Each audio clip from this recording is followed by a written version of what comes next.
When I inherited the farmhouse from my uncle, I assumed it would be an old, dusty project to flip or rent. But I needed a break from people, from noise, from everything. So I moved in, just for a while. It sat alone at the edge of a thinned-out pine forest, shutters drooping, porch half-rotted. The place smelled of dry rot and old tobacco, and every floorboard announced my every step.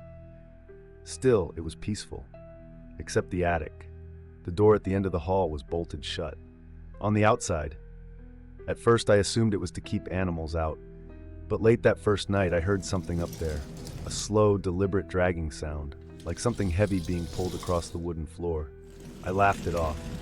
Old houses make noise, that's what people always say. The next morning I noticed scratch marks around the bolt, not claw marks, fingernail marks, 5 straight lines, over and over. By the third night I couldn't sleep. The sounds had become rhythmic. Drag, pause, drag, pause. Right above my bed.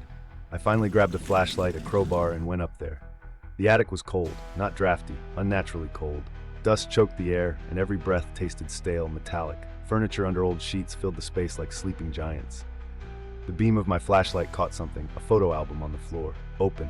Inside were dozens of pictures of me, sleeping, cooking, sitting on the porch. They weren't old. I was wearing clothes I'd worn that week. Heart pounding, I turned. One of the furniture sheets had moved, just a bit, rising, settling, like something was breathing under it. The next morning, muddy, bare footprints led from the attic door, down the stairs, across the hall, to the side of my bed. And then they stopped. I nailed the attic shut. That night, it spoke. Not in some monstrous growl, not in a language I couldn't understand. It whispered, in my own voice, "You shouldn't have opened it."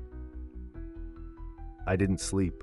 I packed a bag and fled to my car before dawn. Now I'm parked miles away, engine running, but I swear in the rearview mirror there's something in the back seat, and it's still whispering.